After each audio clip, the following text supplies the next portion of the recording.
What's up, everybody? Welcome to By West 3 Raw TV. First of all, let's fix this fucking camera. I can make this shit square. Now we're good. So today I want to talk about something that's been bothering me for a little while. And I saw in a very in-your-face version of this weekend. A lot of the retired bodybuilders, the older bodybuilders, the old school bodybuilders, or whatever the case may be, they like to make the claim about how much harder they trained back in the day than the guys nowadays do. Now, I would say that is a true statement, okay, because there's so many distractions nowadays. When I walk in the gym, everybody and their brother has their phone with a tripod or has a camera, has somebody following them around, and I'm looking at these people and I'm like, who are these fucking people that are recording every part of their life?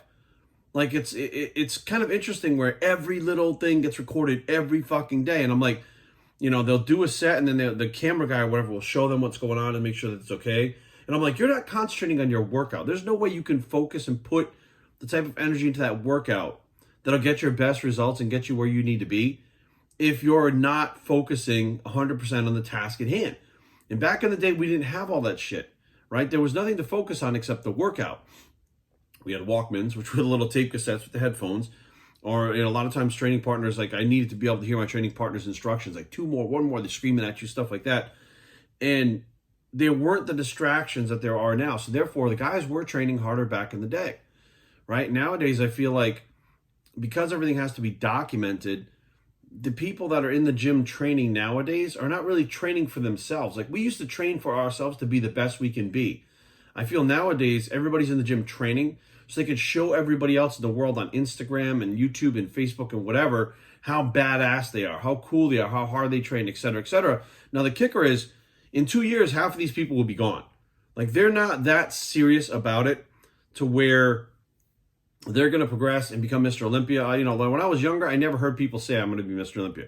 I can't tell you how many times on a fucking daily basis I hear people say, I'm going to be Mr. Olympia one day. I'm like, you guys are fucking out of your minds, recording every little fucking thing. And I'm just like, it's never going to happen, right? So you have some people that aren't even going to make it 2 years, right? So they're documenting something that's just a small little thing in their life. They're not going to document their road to the fucking Olympia. We have other people that they will progress a little bit, but they're getting like 1 year's worth of growth and progression in like 6 years.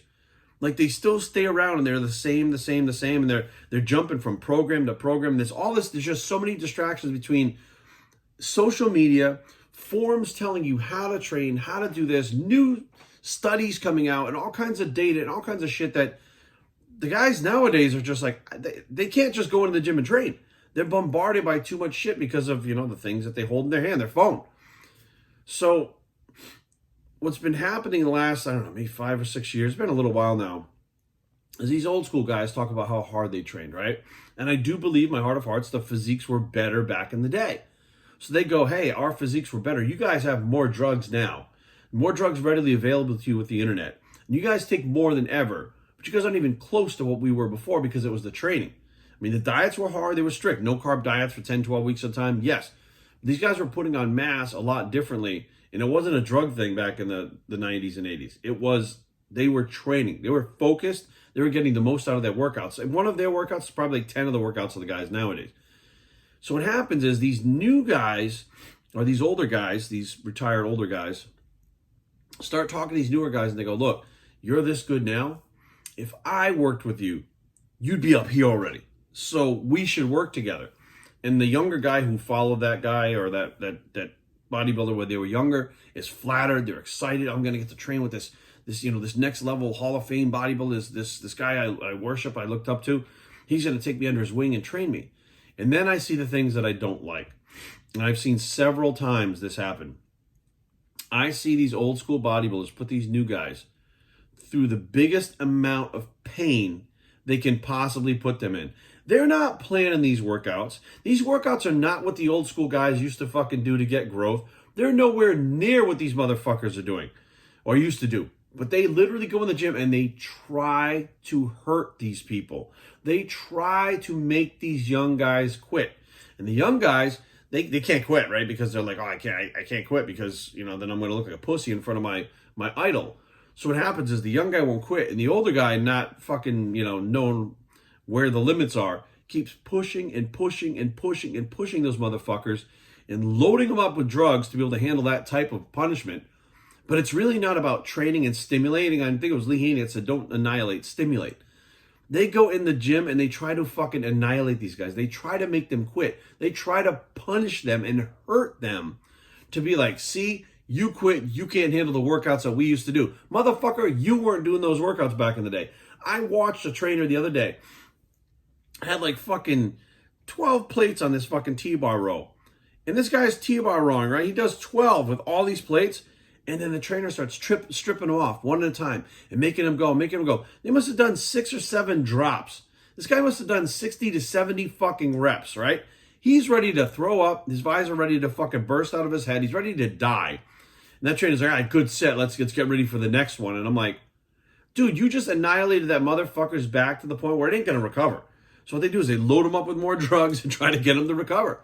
And these workouts commence over and over. And I'm like, when the fuck did it become the person who's going to win puts themselves in the most amount of pain? Go back and watch Dorian's videos, Blood and Guts. You didn't see any crazy fucking techniques. Maybe a forced rep here or there. Maybe a rest pause set here or there. Used sparingly so the body can recover. And look at Dorian. None of these guys would ever fucking stand next to him. Go back and watch Ronnie. You're not seeing all these fucking crazy drop sets of 10 drops. You're not seeing all these crazy fucking giant sets where they have these fucking kids running around the fucking gym doing all these sets. There was one trainer where he has every single fucking technique that there is in one workout. Well, we make sure that all the stones are uncovered. Like we flipped over every stone, overturned every stone so that nothing is left uncovered. We've done everything we can to grow. What? What the fuck? The WIDA principles, right? They take every WIDA principle and do them within one workout. And you think that's going to get growth? That is punishing it. There have been people, listen guys, you will never hear about this. There have been people that have wound up in the fucking hospital with compartmental syndrome, which means that they push their body to the point where you can't not only recover, but they've injured that person. There have been people in the hospital where police officers and social workers are like, who fucking did this to you? Like, this is not okay. Like, I know it's your coach or your trainer or whatever, but, and you're a pro, whatever the fuck, but this is not okay. Like, you don't understand. You might lose both your fucking legs or both your arms or whatever the case may be. Like, it's not a fucking joke. You know, and I'm looking at this and I'm going, this is not a good thing. Like all these guys that walk around all cocky and shit, these older guys, because they did have good physiques back in the day, but guess what? None of them won the big show. None of them won any big shows. They might have won smaller pro shows, but none of these motherfuckers were the top guys.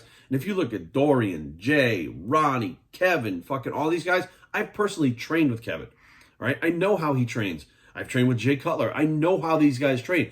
They never did this insane shit. They went to the gym. They were about 8 to 12 reps. They got to 12 reps. If they failed on 12, cool. If they were failing on 10, they did a couple force reps. They stayed within that rep range. They ate a bunch of fucking food. They took their steroids, and that was it. And they had amazing physiques. These guys nowadays, let's move that thing out of the way. These guys nowadays, what they do is they go in the gym and they record everything, right? They record every single fucking thing that they do, so the intensity is not there.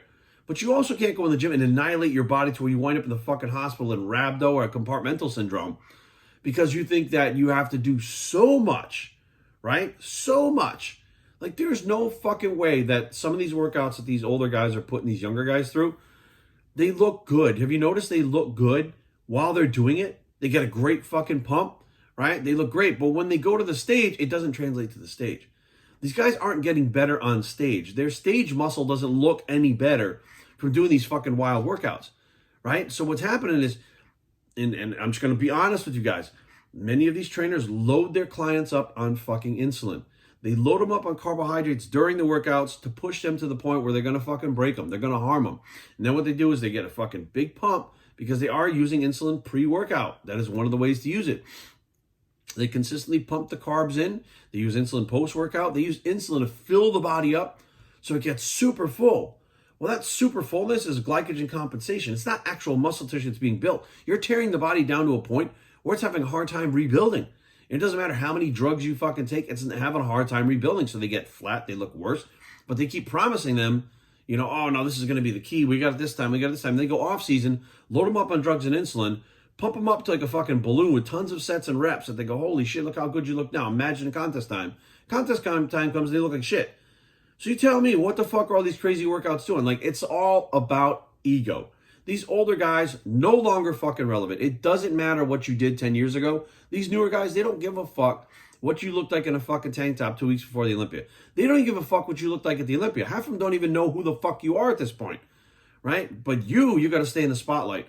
So what you're going to do is you're going to take these new guys and become their trainers. You're going to become their source of serious training, and you're going to be the reason why that they do well, why their body transforms, why they are going to be the best. You're going to do it.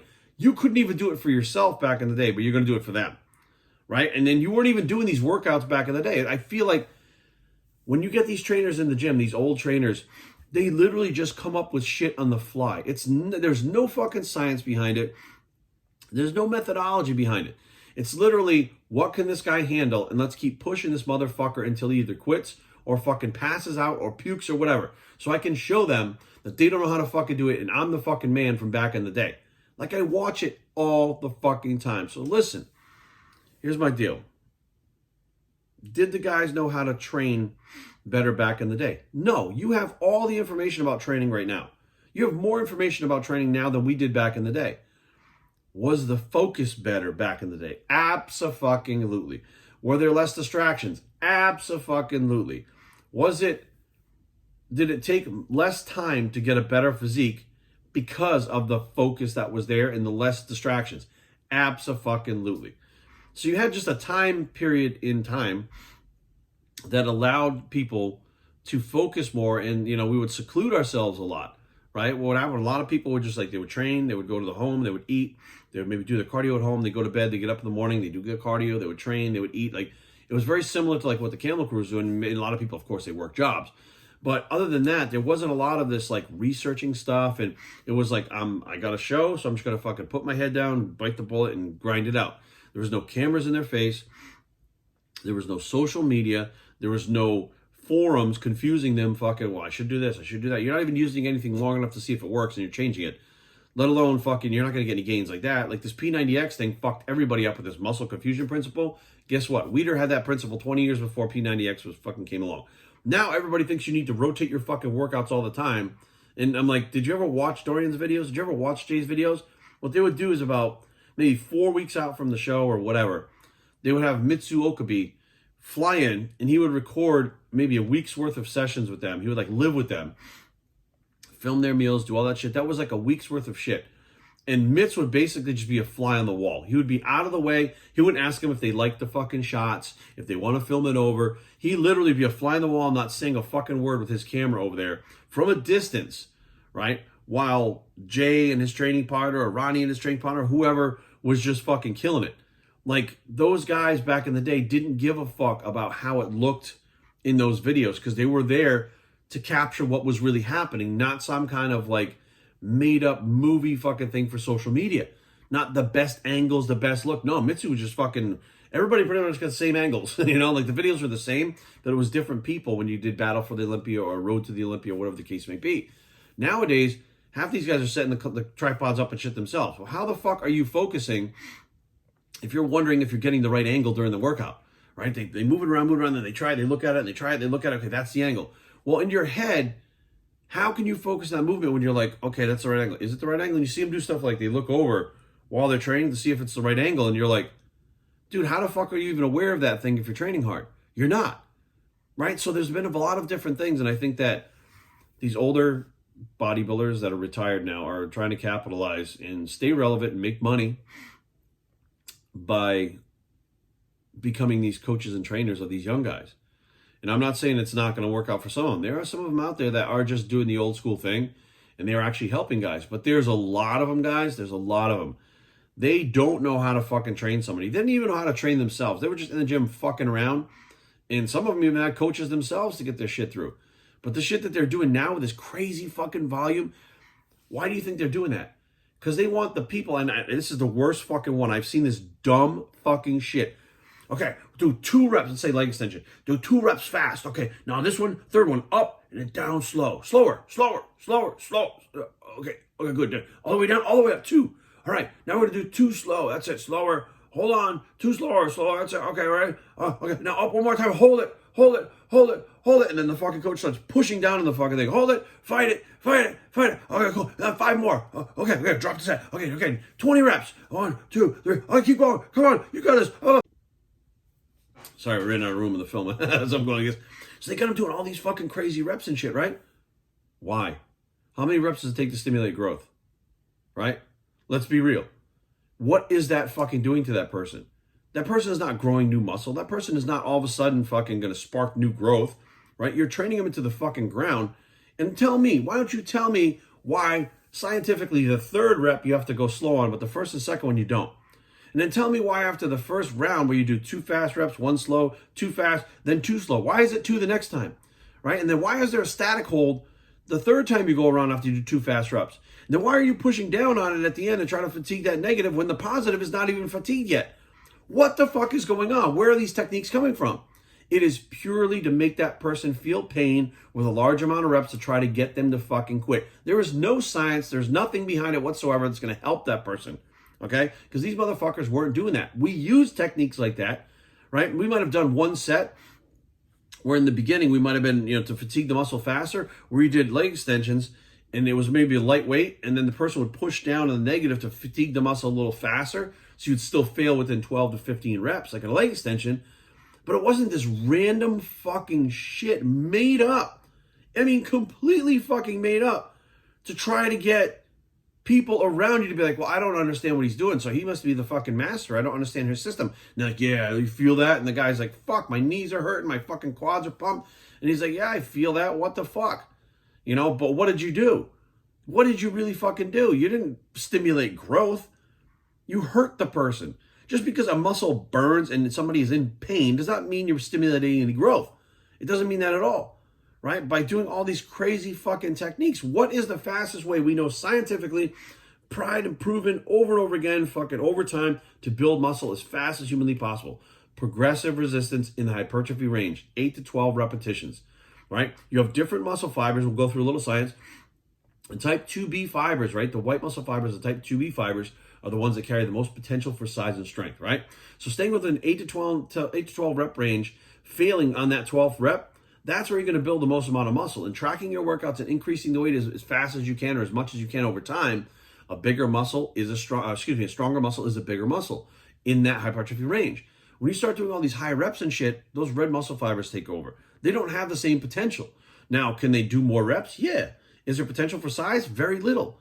It's going to be a lot slower. So how are you helping the person if you're going after the slower developing fibers, right? And you're pushing this person to the point where they're actually getting inflammation that really isn't controlled. It's worse, which is not good for growth. And at the same time, you're putting their central nervous system in a predicament where it's not able to recover for the next workout. Like, what the fuck? Tell me the science behind that. Tell me your reasoning behind that. Because you think that you're tough and you used to go through these workouts, so they did. You didn't even go through these. I guarantee you, there were so many things in these magazines back in the day that were claimed. And I know this for Kevin Levrone because there were things that Kevin and I talked about. He's like, I never did that. They just put it in the magazine. Many of these magazines, ghost written by many people, not even the bodybuilders that were doing it.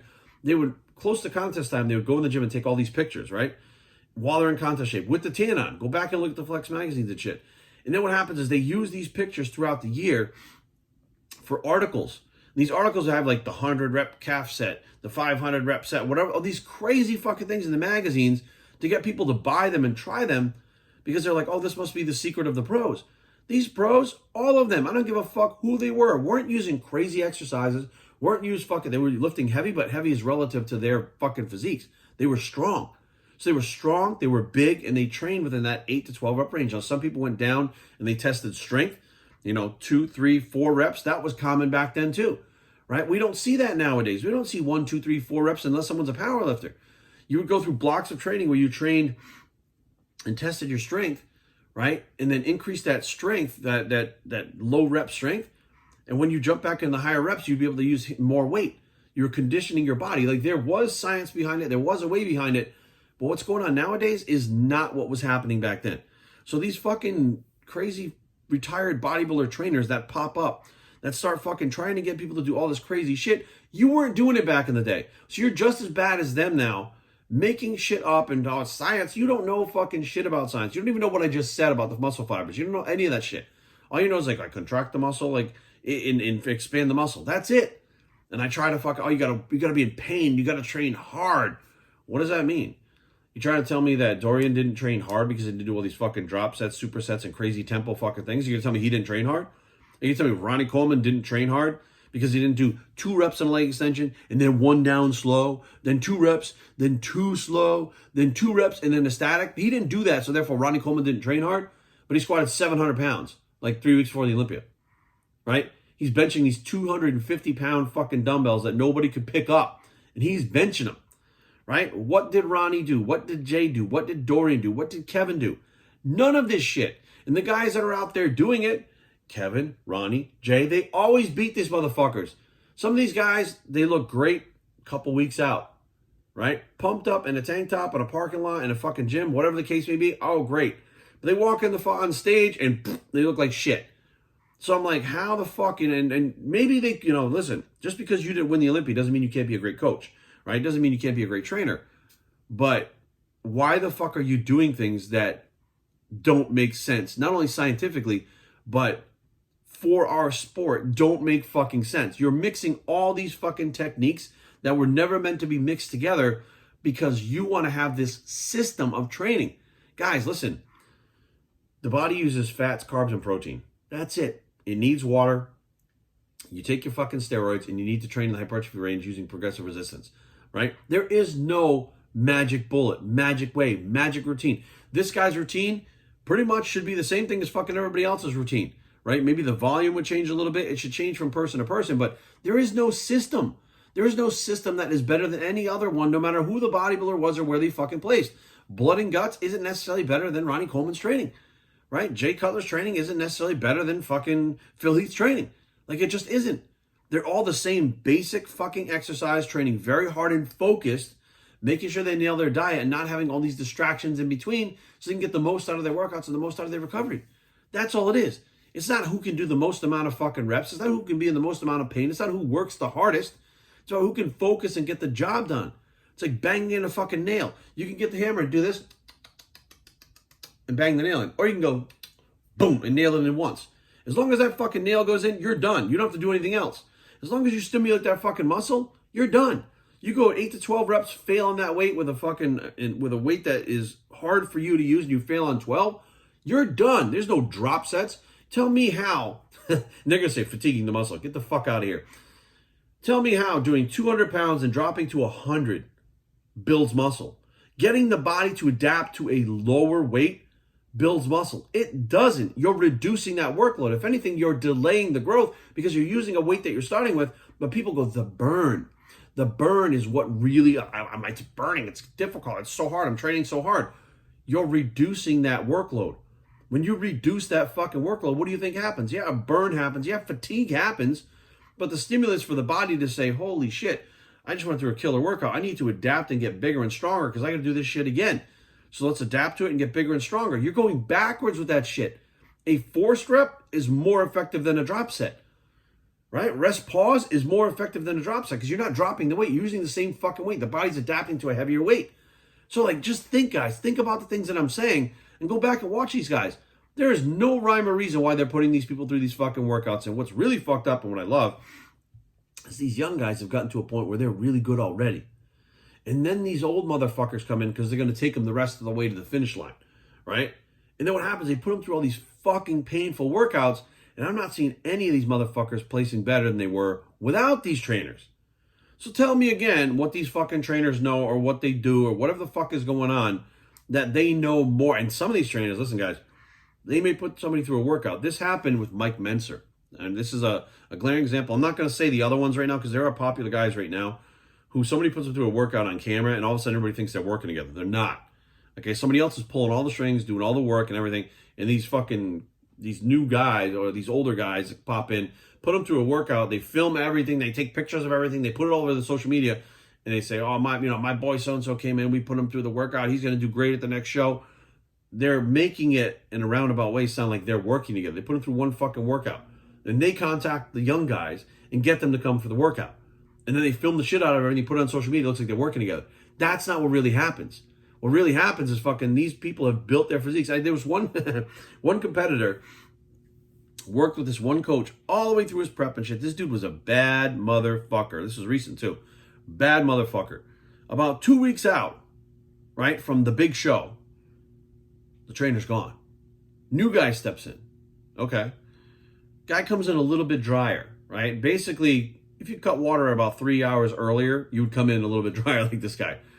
All of a sudden, oh, my coach this, my coach that, and the coach is fucking posting him all over the fucking place. And I'm like, dude, you didn't do this work. This other coach was in the gym with him doing this fucking work for like 30 weeks. They competed in other shows and smoked everybody. This guy, the competitor, and that coach are the ones that did the work. You came in at the end and took a bunch of credit. Because maybe this guy, and you forced a wedge between those motherfuckers too. Right? So you start talking in that young guy's ear. He gets into it with his fucking coach. He's out of there. You slide right in. Next thing you know, you're coaching all these fucking people. Right? No, you're going after people that are already established, really good genetics, have done tons of work with other coaches. And you come in at the end, and all of a sudden you have all these champions. There's a whole lot of scamming going on, and it fucking sickens me. Like, I don't even understand how to fuck people, like, because social media, although it's supposed to be what happens in our daily lives, can be easily manipulated into being something that is not true. Very easily becomes a fucking movie. And that's what we're watching. Everybody's Instagrams are fucking made up movies with all this bullshit. And you see these new young guys, they're hyped because they're working with their idol. Right? They're all hyped up that this is what's happening. They will put themselves through any pain. They will fail at shows. They will do whatever because they're listening to this person that they looked up to. This person that they looked up to is taking advantage of the younger guys. And we're going to see this, guys. Watch. Mark my fucking words. We're going to see this for a little while until the younger guys smarten the fuck up and go, you know what? I was better without them. I could probably be better without them if I'm not doing all this crazy shit that I'm normally not used to doing. I already knew how my body worked. This motherfucker jumped in with his thing. And as long as I'm pumped up on insulin and fucking gear in the offseason, I look phenomenal. On stage, it's not working out. It don't matter what you look like in the offseason. It doesn't matter how good a pump you get. It doesn't matter how puffy you are. What matters on day of the fucking show, whether or not you look the part. And you don't. And these motherfuckers, these young guys will figure it out, eventually ditch these guys, but there'll be another young guy somewhere that says, well, he trained so-and-so, so I'll work with him. And they're building up these fucking, I don't know what you'd call them, not teams, but they're building up these reputations, right? As opposed to somebody like Chris Aceto, who's literally taken people from 0 to a fucking 100, 0 to Olympias from start to finish. Completely different ballgame. You know, but you also don't see Chris on Instagram, on social media, in the gym with these guys trying to prove what a great coach or great trainer he is. Chris stays in the background, he pulls the fucking strings, and his guys win, right? So there are old school guys that are legitimately out there helping these guys that are on the up and up. But a lot of these guys on Instagram film the videos. They are not on the up and up. They are fucking scam these people, and somebody's gonna get fucking hurt. BicePsTraining@gmail.com. Leave comments down below, but don't fight. BicePsTraining.com is a blog, and someone's gonna get hurt bicep. And we are